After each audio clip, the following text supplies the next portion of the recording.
Assalamualaikum warahmatullahi wabarakatuh. Halo semuanya. Perkenalkan, nama saya Vinda Wahyu Pratiwi Putri. Di video sebelumnya, saya kan sudah membahas atau menganalisis tentang salah satu sajak terkenal di Indonesia secara struktural dan juga semiotik. Nah, di video kali ini saya akan mencoba untuk menganalisis lagi secara struktural dan juga semiotik sajak-sajak dari penulis yang paling terkenal di eranya, yakni Chairil Anwar. Siapa yang tidak kenal dengan Chairil Anwar? Kayaknya semua orang yang bekerja di bidang ini, bidang sastra, akan sangat-sangat kenal, bahkan sangat-sangat mengagumi Chairil Anwar ya. Chairil Anwar sendiri semasa hidupnya itu banyak sekali membuat gebrakan di dunia kesusastraan yang membuat saya menjadi sangat tertarik seperti itu untuk bukan hanya sekedar menganalisis satu sajaknya seperti video saya yang sebelumnya, namun juga menganalisis 9 sajak yang telah diciptakannya. Wah, oke, tanpa berlama-lama lagi langsung saja kita ke sajak yang pertama. Yang pertama ada sajak aku, yang secara struktural dengan melihat hubungan antar unsur-unsur dan keseluruhannya juga berdasarkan kiasan-kiasan yang terdapat di dalamnya, maka dapat ditafsirkan bahwa dalam sajak ini dikemukakan ide kepribadian, bahwa orang itu harus bertanggung jawab terhadap dirinya sendiri. Dalam sajak ini, intensitas pernyataan dinyatakan dengan sarana retorika yang berupa hiperbola, dikombinasikan dengan ulangan atau tautologi, serta diperkuat oleh ulangan bunyi vokal A dan U, ulangan bunyi lain seperti persajakan akhir. Sajak yang kedua adalah sajak selamat tinggal. Sajak ini sendiri merupakan penggalian masalah pribadi dan kesadaran kepada kejelekan dan juga kekurangan diri manusia sebagai pribadi. Sesungguhnya kata-kata di dalam sajak ini adalah kata-kata yang biasa, hanya saja karena konvensi puisi seperti yang dikemukakan oleh Preminger, yaitu konvensi ekstrapolasi simbolik, dan konveksi makna, yaitu lirik yang kosong sebagai sesuatu yang mulia, maka kata-kata tersebut mempunyai kemampuan untuk ditafsirkan sebagai kata kiasan yang luas artinya. Yang selanjutnya adalah sajak doa. Dalam sajak ini, Chairil Anwar menyatakan pengertian itu dengan cara yang tidak langsung, dengan kiasan dan juga gambaran yang artinya membias. Secara semiotik, sajak ini dikontraskan bunyi U yang dominan dengan bunyi I yang juga berturut-turut. Dalam sajak doa, tampak adanya pertentangan, seperti antara keraguan dan juga kepercayaan. Hal ini secara semiotik tergambar dalam penggunaan bahasa, pemilihan kata, serta bunyinya. Yang keempat adalah sajak kepada peminta-minta. Mengenai arti kata peminta-minta sendiri, kata ini dapat berarti peminta-minta dalam arti yang harfiah. Arti kamusnya yaitu orang yang meminta sedekah atau pengemis. Menurut Welek, bahasa puisi itu adalah bahasa yang banyak tafsir dan juga konotatif. Maka kata peminta-minta dapat berarti kiasan yaitu orang yang meminta si aku untuk ingat kepada Tuhan, untuk menyembah Tuhan. Sebab manusia itu ciptaan dan hamba Tuhan.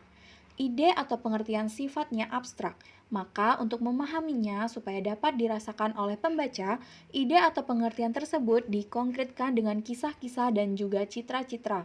Selain dikonkretkan dengan citra-citra serta kiasan seperti di atas, maka menyatakan betapa tersiksanya si aku juga dipergunakan dalam sajak tersebut sebagai sarana retorika hiperbola.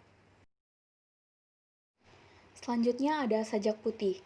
Berbeda dari kebanyakan sajak-sajak Chairil Anwar yang lain, sajak putih sendiri menggambarkan kegembiraan dan juga kebahagiaan, yang di dalamnya menggunakan banyak sekali bahasa kiasan, seperti tari warna pelangi yang merupakan bahasa kiasan personifikasi yang menggambarkan benda mati dapat digambarkan seolah-olah hidup. Rambutmu mengalun bergelut senda, juga menggunakan bahasa kiasan personifikasi. Selain itu, ada kesamaan dalam penggunaan citraan-citraan agar mempunyai makna yang konkret serta menggunakan metafora-metafora. Lalu ada sajak sebuah kamar. Sebuah kamar sendiri merupakan puisi yang menyatakan pengertian secara tidak langsung.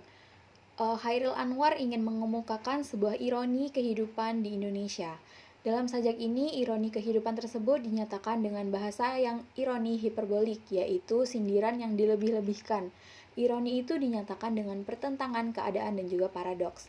Ironi tersebut juga dinyatakan dengan bahasa kiasan yang menyatakan sesuatu secara tidak langsung, seperti terlihat pada bait pertama baris ke-1 dan juga kedua. Juga bait kedua baris kedua. Keramaian penjara sepi selalu. Begitu juga bait ketiga baris pertama. Sekeliling dunia bunuh diri. Sajak yang ketujuh adalah catatan tahun 1946. Dalam sajak ini, untuk mengemukakan ide abstraknya dipergunakan bahasa-bahasa kiasan dan juga citraan untuk mengkonkretkan tanggapan dan menarik karena memberikan gambaran yang jelas dan juga terpusat. Pada bait pertama baris pertama dipergunakan sinedoki pors pro toto, yaitu tangan untuk menyatakan keseluruhan diri si aku.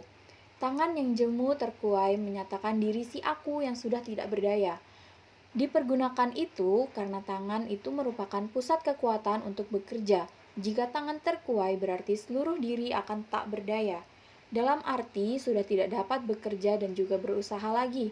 Begitu juga suara. Pada bait pertama baris ketiga. Menyatakan orang yang memiliki suara itu yaitu kekasih, istri, anak, atau orang-orang yang dicintainya. Selanjutnya adalah sajak cerita Buaddin Tamaela. Yang paling menonjol dari sajak ini adalah ulangan-ulangan, baik itu ulangan kata, kalimat, maupun ulangan bait. Ulangan-ulangan ini diantaranya berupa paralelisme, yaitu penjajaran kalimat-kalimat yang artinya sama atau hampir sama dengan mengganti sebagian katanya. Ulangan-ulangan tersebut untuk memperkuat arti dan juga untuk membuat pikiran terkonsentrasi dan juga merenung, untuk menimbulkan kekuatan gaib dan juga daya pesona. Sajak yang terakhir adalah sajak tuti artik. Sajak ini mengemukakan pokok pikiran bahwa orang itu tidak dapat mengetahui apa yang akan terjadi antara kebahagiaan sekarang dan juga nanti. Di samping itu, segalanya hanya akan berlangsung sebentar saja, tidak ada yang abadi, baik yang membahagiakan ataupun yang menyedihkan.